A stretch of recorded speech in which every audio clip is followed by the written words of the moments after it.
Welcome to the Literature Capital. This is the sixth lecture in the series designed to discuss the essentials of poetry. आज के lecture में हम देखेंगे कुछ famous movements और schools of poetry. पहला जो हमें देखना है वो है Elizabethan poetry. Elizabethan queen Elizabeth के समय में जो पोएट्री लिखी गई थी उन्हें कहा जाता है it was called the golden age of literature in England. Later half of 16th century 1558 से लेकर 1603 तक इस एरा को एलिजाबेथन कहा जाता है। उसमें जो पोएट्री लिखी गई थी वो इन्फ्लुएंस थी इटली से, क्योंकि थॉमस वेयार्ट और हेनरी हावर्ड इटली आते जाते रहते थे। वो लोग कुछ फॉर्म्स लेकर के आए थे वहाँ के लिटरेचर के, वहाँ उन्होंने इंग्लैंड में उसे अप्लाई किया। फ्रांस और स्पेन से भी कुछ इन्फ्लुएंसेस थे एलिजाबेथन पोएट्स में। एलिजाबेथन पोएट्स में कोर्टली ट्रेंड चलता था। जो किंग और क्वीन हुआ करते थे उनके एडमिरेशन में बहुत सारी चीज़ें लिखी जाती थी। एडमंड स्पेंसर ने फेरी क्वीन लिखी थी, उनकी एपिक है, जो कि कहा जाता है कि क्वीन के लिए उन्होंने एक हाइम लिखा था, एक डिवोशनल सॉन्ग तरह से लिख दिया था। सोनेट्स को यूज़ किया गया, पेट्रार्कन सोनेट को फॉलो किया गया एलिजाबेथन इंग्लैंड में। उसमें कुछ चेंजेस लाए गए। हमें पता है कि इंग्लिश लोगों ने भी अपना सोनेट टाइप यूज़ किया। पैस्टरल पोएट्री को लाया गया, लिरिक पोएट्री को बहुत ज़्यादा यूज़ किया गया जिसमें मेलोडी होती थी, जिसको सॉन्ग की तरह यूज़ किया जाता है। ये सारे फीचर्स थे कुछ एलिजाबेथन पोएट्री के।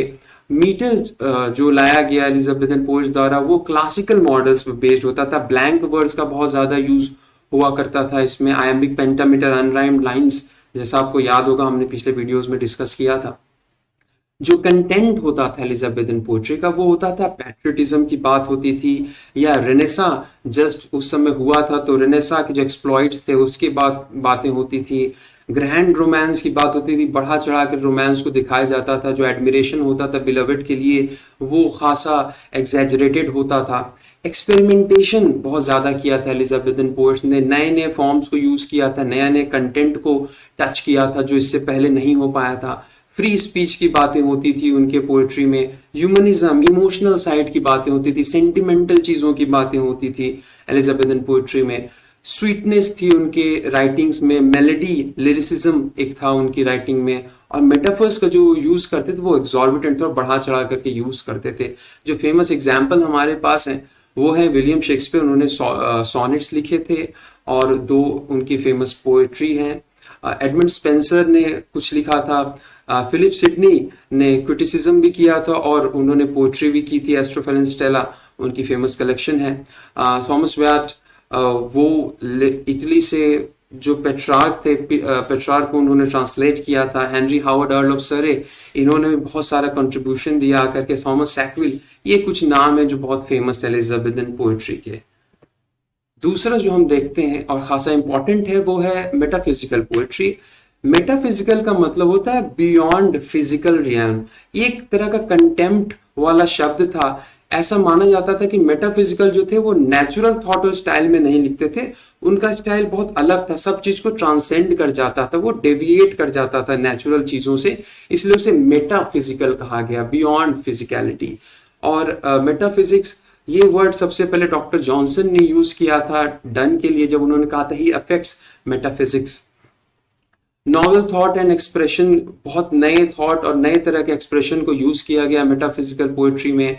विट का बहुत ज्यादा यूज होता था। जो जितने भी पोएट्स थे मेटाफिजिकल वो काफी पढ़े लिखे, स्कॉलरशिप थी उनमें, और वो लाइफ के अलग अलग फैसेट को यूज करते थे, इनकॉर्पोरेट करते थे, उस तरह के कंसीट को यूज करते थे। काफी विट का इस्तेमाल होता था, इंटेलेक्चुअल बातों का जिक्र होता था। पंस का यूज होता था, एक बात है जिसका बहुत ज्यादा मीनिंग्स है, इस तरह के डिक्शन को यूज किया जाता था।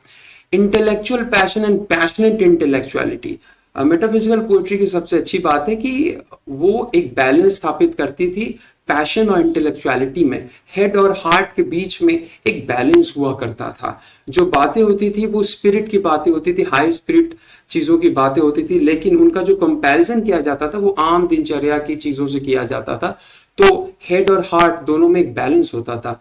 यूनिफाइड सेंसिबिलिटी कहा था एलियट ने कि जिस तरह से मेटाफिजिकल पोएट्स ने बैलेंस किया था सेंसुअस चीजों को और उनके थॉट या रिफ्लेक्शन वाली चीजों को, उस तरह से फिर हो नहीं पाया unification of sensibility.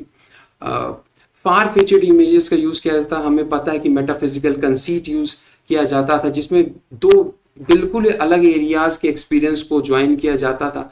The sun rising है, उसमें जॉन डन लिखते हैं कि जो दो लवर्स हैं उनका बेडरूम जो है वो उस इंडिया की तरह है जहाँ पे स्पाइसेस भी मिलती हैं और जहाँ माइन भी, जहाँ खदानें भी और जहाँ पे स्पाइसेस भी मिलती हैं। और सेलिएंट फीचर ये था कि इसमें आर्टिफिशियलिटी आ जाती थी, कभी कभी हाइपरबोल का यूज होता था, चीजों को बढ़ा चढ़ा के एग्जैजरेटेड फॉर्म को यूज किया जाता था, जिससे कभी कभी पोएम जो रहता था वो थोड़ा ड्रामेटिक हो जाता था। टू इज क्वाय मिस्ट्रेस में जब एंड्रयू मारोल बात करते हैं, had we but world enough in time this coyness lady were no crime, उसके बाद जो वो बड़ी बड़ी बातें करते हैं तो वो थोड़ा ड्रामेटिक हो जाया करता था। एग्जाम्पल हम एक देख सकते हैं सन राइजिंग से ही है, जॉन डन की। वो कहते हैं कि दो लवर्स हैं, उनको उठा देता है सन आकर के सुबह सुबह, तो वो कहते हैं सन को कि तुम जा करके उन स्कूल के बच्चों को डांटो ना जो लेट पहुंचते हैं। तो इसमें थोड़ा ड्रामेटिक लगने लगता है, वाइब्स आने लगती हैं, इसलिए इन्हें थोड़ा ड्रामेटिक कहा जाता था। और इनकी जो वर्सेस होती थी उसमें पोएट का स्कॉलरशिप दिखता था, वो हर एक एरियाज के एक्सपर्ट होते थे और उनके जो एक्सपीरियंसेस होते थे वहां से उठा करके वो कंपैरिजन लाते थे अपने पोएट्री में रखने के लिए। तीसरा, क्लासिकल मूवमेंट ऑगस्टन एज कहा गया, क्योंकि जॉनसन जब ड्राइडन के बारे में बात कर रहे थे तब उन्होंने कहा था कि ड्राइडन ने इंग्लिश लैंग्वेज के लिए, लिटरेचर के लिए वो किया है जो किंग ऑगस्ट ने रोम के लिए किया था। न्यू क्लासिकल एज भी कहा गया क्योंकि क्लासिकल एज का ये एक तरह का प्रतिबिंब था, एक शैडो था। Age of reason and good sense कहा गया, यहाँ के जो रीडर्स थे और जो भी पोएट थे वो रीजन को प्रायोरिटी देते थे, सेंस की बातें किया करते थे, मतलब हेड का यहाँ पे ज्यादा रूल हुआ करता था हार्ट के ऊपर। इसमें भी फ्रेंच इन्फ्लुएंस था क्योंकि मेटाफिजिकल पोएट्री जॉन डन और उनके दो चार फॉलोअर्स के बाद थोड़ी बेकार सी होने लगी थी, कोई उस तरह का बैलेंस बना नहीं पा रहा था, तो बहुत ही वाइल्ड हो गया था, वीड्स ज्यादा हो गए थे, फ्लावर कम बच गए थे। तो ऐसे समय में फ्रेंच इन्फ्लुएंस खासा रहा इंग्लैंड में, क्योंकि चार्ल्स टू जो थे वो कुछ ज्यादा समय फ्रांस में रह गए, चार्ल्स वन को एग्जीक्यूट कर दिया गया था। तो क्योंकि वो रॉयल्टी थे तो उनसे लोग इंस्पिरेशन लेते थे, इसलिए फ्रेंच इन्फ्लुएंस ज्यादा होने लगा सोसाइटी में। एडमंड वॉलर और सर जॉन डेनहैम, इनको प्रीकर्सर्स कहा जाता था।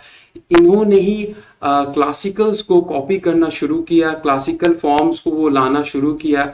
वर्जिल से ये लोग इंस्पायर्ड थे, होरेस से इंस्पायर्ड थे, सेनेका को ये कॉपी करना चाहते थे ट्रेजेडी में। तो जितने भी ग्रेट्स रहे थे ग्रीक में उनको फॉलो किया जाने लगा। इन लोगों को प्रीकर्सर्स कहा गया, Edmund Waller, sir John Denham. लेकिन जो चरम था क्लासिकल मूवमेंट का वो पहुंचा अलेक्जेंडर पोप और जॉन ड्राइडन की वजह से। एक और फीचर ये था कि इनको रूल्स बहुत ज्यादा पसंद थे, ये रिस्पेक्ट करते थे रूल्स के, डिसिप्लिन की बात करते थे, कहते थे कि हर पोएट्री का एक फॉर्म होता है उसको स्ट्रिक्टली फॉलो करना चाहिए, फॉर्म को ज्यादा प्रायोरिटाइज किया जाता था, सब्सटेंस को थोड़ा इंपॉर्टेंस कम मिलने लगा, फॉर्म ज्यादा इंपॉर्टेंस था, किस बातों का जिक्र हो रहा है, कंटेंट क्या है पोएट्री का, ये थोड़ा कम मायने रखने लगा। इस तरह की पोएट्री में इंटेलेक्चुअल क्वालिटी बहुत ज्यादा होती थी, क्योंकि इसे एज ऑफ रीजन और गुड सेंस कहा गया, तो इसमें रैशनैलिटी की बात होती थी, सेंस की बात होती थी, सोसाइटी की बात होती थी। इसमें इमोशनलिज्म ज्यादा नहीं था, सेंटिमेंटलिज्म ज्यादा था नहीं, और it was the victory of head over heart. और कि इन्होंने जो पोलिटिकल स्टाइल बनाया था वो फिक्स कर दिया था, कॉमन स्पीच के डिक्शन को ये लाते ही नहीं थे पोइट्री में। इस वजह से जो स्टाइल डेवलप होनी शुरू हुई वो थोड़ी सी आर्टिफिशियल होती चली गई, और जो वोकेबुलरी बची इनके पास लिखने के लिए वो ना ही कोलोकियल थी, ना ही आम बोलचाल की वोकेबुलरी थी, ना ही कोई टेक्निकल वोकेबुलरी इवॉल्व हो पाई। और ड्राइडन और पोप के बाद कोई ज्यादा इसको संभाल नहीं सका। इस एज में हीरोइक कपलेट्स का यूज ज्यादा होता था, ब्लैंक वर्स जो कि एलिजाबेथन लोग बहुत ज्यादा यूज करते थे उसको रिप्लेस कर दिया गया, और heroic couplet, rhymed iambic pentameters, इनको अडेप्ट कर लिया गया। ऐसा माना जाने लगा कि heroic couplet are the natural expression of the intellectual mood of the age. Age का जो इंटेलेक्चुअल मूड है उसे हीरोइक कपलेट में ही बताया जा सकता है। और एक और फीचर था कि टाउन लाइफ का जिक्र ज्यादा होता था, society was at the centre in the classical as. Coffee houses में लोग जुटते थे, वहाँ पे पोइट्री डिस्कस की जाती थी, पोइट लोग एक दूसरे से मिला करते थे। टाउन लाइफ को ज़्यादा प्रायोरिटाइज किया गया, कंट्री लाइफ या नेचर की बातें थोड़ी कम होने लगी, और इस एज में सटायर बहुत ज़्यादा यूज़ होता था।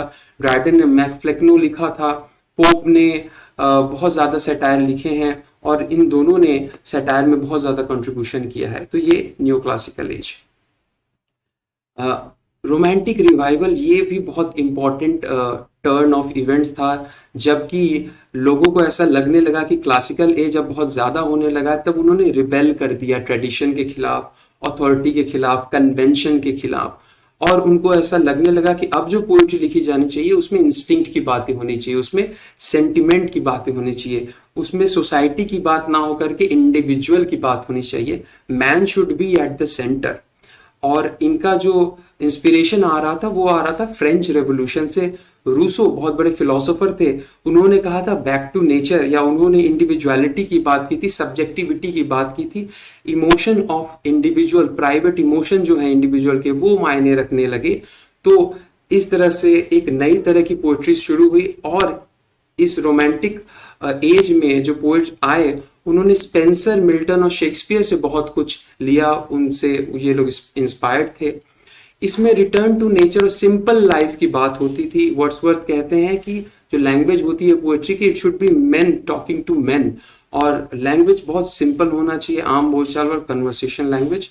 ऑर्डिनरी लाइफ से कैरेक्टर्स लेने चाहिए, किंग्स की बातें नहीं होंगी, रॉयल्टी की बातें नहीं होंगी, ब्यूरोक्रेट्स की बातें नहीं होंगी, बस आम लोगों की बातें होंगी। इसमें सब्जेक्टिविटी आई रोमांटिक एज में। हर पोएट अपने तरह का अकेला किस्म का पोएट था, सब अलग अलग टॉपिक्स पे बात करते थे, सबके लिखने का ढंग अलग था, और यहाँ पे इंटीमेट थॉट्स हर एक व्यक्ति के, इसको ज्यादा वैल्यू मिलने लगा। एक और फीचर रोमांटिक एज का ये था कि यहाँ पे इमेजिनेशन को बहुत ज्यादा प्रायोरिटाइज किया गया, इमेजिनेशन को फ्री छोड़ दिया गया, जिसकी वजह से सुपर नेचुरल एलिमेंट्स आए। कोलरिज ने क्रिस्टोबेल लिखा था, कुबला खान लिखा था, rhyme of the ancient mariner लिखी थी। ये सारे जो पोएम्स है ये सुपर नेचुरल चीजों की बात करते हैं, ये भी रोमांटिक एज का एक इम्पॉर्टेंट फीचर था। रोमांटिक एज में जो पोएट थे उन्होंने लिरिक्स लिखे, जो सॉन्ग के लिए लिखे जाते थे पोएम्स, वो म्यूजिकल होते हैं, वो नॉन इंटेलेक्चुअल होते हैं, इंटेलेक्चुअल लोगों के लिए नहीं होते, आम रीडरशिप के लिए होते हैं। एलीट लोगों के लिए अब पोएट्री नहीं लिखी जाती थी, अब आम लोगों के लिए लिखी जाती थी। सेंसुअस बातें होती थी, पांचों सेंसेस का जिक्र होता था, पैशन बहुत ज्यादा होता था उनके लिरिक्स में। और इस तरह के जो पोएट्स थे रोमांटिक एज में, उनका मिडिल एज में दिलचस्पी बहुत ज्यादा थी। कीट्स को बहुत ज्यादा पसंद था मिडिल एज खास करके, और बैलेड फॉर्म को फिर से रिवाइव किया गया। ला बेल डांस ऑफ मर्सी या rhyme of the ancient mariner, ये सारे बैलेड फॉर्म है।